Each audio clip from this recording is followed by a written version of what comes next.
China is designing its next five-year plan. How have COVID-19 and trade tensions changed the picture? And what do China's plans mean for the global economy, which is struggling to bounce back? And global coronavirus cases just topped 40 million. How are countries balancing their economies and public health concerns as cases surge in some parts of the world? Welcome to The Point, coming to you from Beijing. I'm Wang Dan.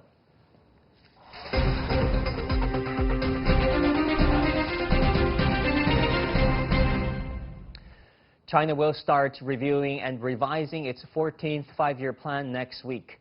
The plan sets goals and proposals for the years 2021 and to 2025 and can be seen as a blueprint for China's priorities ahead.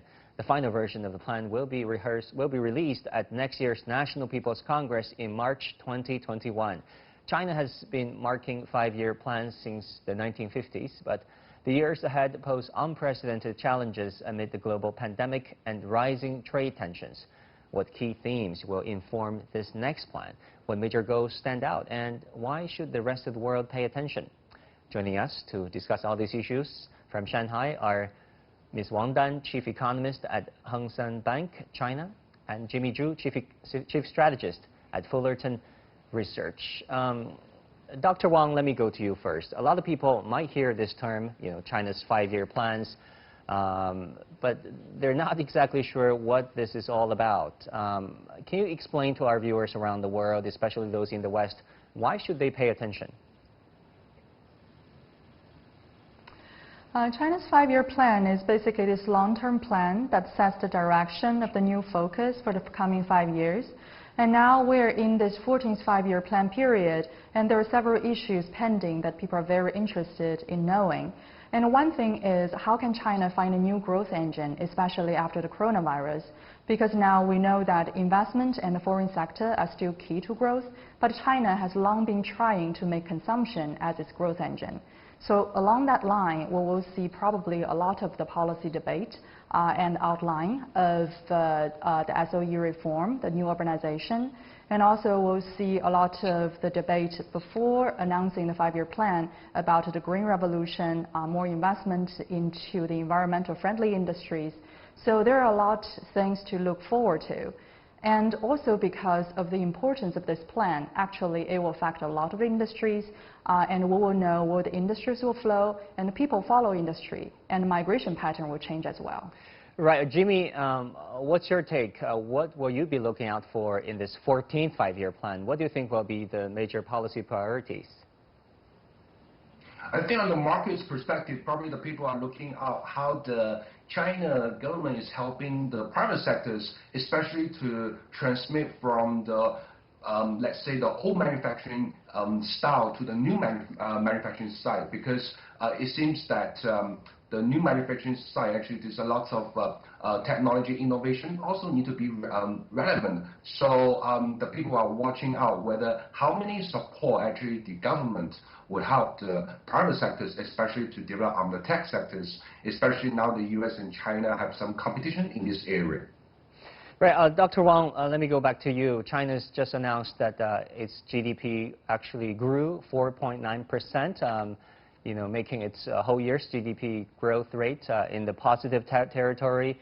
How do you think China's growth and then still, with the rest of the world battling coronavirus, will, be factored into China's 14th five-year plan? So the reason why China can achieve a positive growth is its ability to control the coronavirus. And when we think about the five-year plan, actually it's a different mentality. Since it's a long-term plan, it's not an emergency plan. So there are a lot of the macroeconomic responses after the coronavirus pandemic. But right now, we need to think more about how to improve the fundamentals to prevent future crises like this. For example, I can totally see that the importance of the healthcare system will be elevated after this. So we will see more R&Ds in the medical experiment, and we'll see more buildings of the hospitals in central cities and the western regions. And overall, we will see different priorities in the most important issues in the country. I think that's what really matters. And when we look at the positive growth of China, we will also think about the supply chain, its capacity to produce. And I believe that China will strengthen its capacity in manufacturing and also lead the rest of the world in trade flow and economic recovery. Right. Jimmy, we've just heard from Dr. Wang saying that, five-year plans are long-term plans. They're not emergency plans.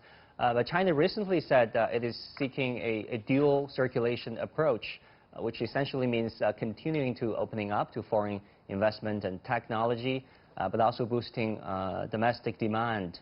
Do you think this dual circulation approach is an emergency plan, or will it be factored into the 14th five-year plan? I think for the pandemic thing, I think it probably is at least it's a midterm start, because when we look at the development around the world, I don't see any chance that the coronavirus is just going to be suddenly disappearing in the short run of time. So I believe lots of countries are trying to find new models for the growth, and I believe for the external demand, it probably will be more challenging in the next few years. Even we see there's a lot of countries putting the stimulus in the West countries, but it seems like besides helping the financial sectors, the financial industry, probably the rest of the private sectors are still pretty weak.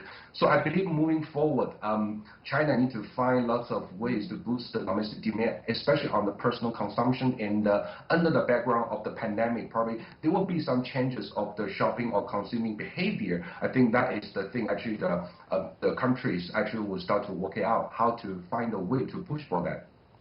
Right. I think it would be fair to say that we cannot talk about China's five-year plans without talking about US-China confrontation. When we think about the ongoing, technology confrontation, what some call tech code war between China and the United States, obviously businesses like ZTE and Huawei are impacted, with WeChat and TikTok on the line as well. So Dr. Wang, how do you think a five-year plan, will help China in terms of technology, considering the emerging US-China tech code war? In this regard, I think China's five-year plan will be very much a continuation of its 13th five-year plan. Because in the 13th five-year plan, we saw a lot of the talking on innovation, on technological upgrade, especially when it comes to chips, electronics, industrial supply chains. And this time, because of the hardship that Huawei and ZTE are facing, I think for China, there is an urgency to develop a chip sector that it can rely on the domestic supply instead of the global supply. But I don't see that implication for most other critical technologies. China is not trying to produce all the technologies on its own. What I read from the dual circulation strategy and its technological strategy in general is that China will still rely on the international collaboration for most of technologies. But when it comes to the chip technology specifically, it wants to put more money in it. But at the same time, we have seen that the government has realized that this might crowd out the private investment, since government is playing such an important role in it. So when it comes to extrapolating this kind of approach to other type of technology, I think government will be very, very careful. It doesn't want to develop everything on its own within the border. And given U.S. sanctions and boycotts of Chinese products and export controls, do you think China will be perhaps more discreet about what its intentions, what its true intentions really are? When you think about Made in China 2025 was really highlighted in the U.S. in Washington's policy circles. That is very true. And what is really frightening right now is that the technological decoupling is increasingly becoming a reality. And we have to accept the fact that China and U.S. will compete probably in the next decade in this arena. But what is really important is that we have to know that big companies play a big role in this. It's not just the governments. So China and the U.S. governments, they have different pursuits, they have different proposals. But when it comes to the execution of those different political agenda, then big companies play an important role. They can lobby not just the American companies, but also the Chinese companies. The reason why Huawei got extension in the several rounds in its sanction is because a lot of the large American companies are lobbying its government. So right now we see that there is a lack of chip supply for Huawei phone. But when it comes to its chips used in the Huawei personal computer or its touch board, they're not affected. So going forward, I think this is really the trend, that there are a lot of competitions in some regions, but then we also see a pushback from the private sector, especially large companies. Interesting perspective there. Jimmy, how do you look at U.S.-China confrontation, especially in technology and trade, and how do you think that will change Beijing's calculations when they draft the 14th five-year plan? I think on one side, of course, China need to come out with lots of plans how to support the private companies, especially the Dr. Wang earlier mentioned about how to give more support to come out with the research, to come out with the innovations. But on the other hand, I think there's a lot of private companies in China, especially the tech side. They're also willing to going out to running the business overseas. That would also help actually the two countries, the business actually to converge together instead of the divergence. And at this area, I think a lot of Chinese tech companies, they actually probably lacking of some experience how to operate overseas independently. So I think that is also the area actually the government, especially the Chinese government, can offer some support to the local tech companies. But guys, there's still critics and out there. They're saying that what are the real effect of five-year plans? What are the accomplishments of the 13th five-year plan? What are the things that are actually delivered for the past 5 years, Dr. Wang? So one thing very significant that already happened is the income growth as well as the urbanization level. We have seen a deepening of the income convergence between the East Coast and the Central China, especially when it comes to the transport infrastructure. We have seen a significant improvement nationwide. This is true progress. And when it comes to the poverty alleviation, and we have seen the progress in that in a very significant way as well. And most importantly, I think the industrial supply chain upgrade and also the innovation, the mass innovation program, were truly a successful move.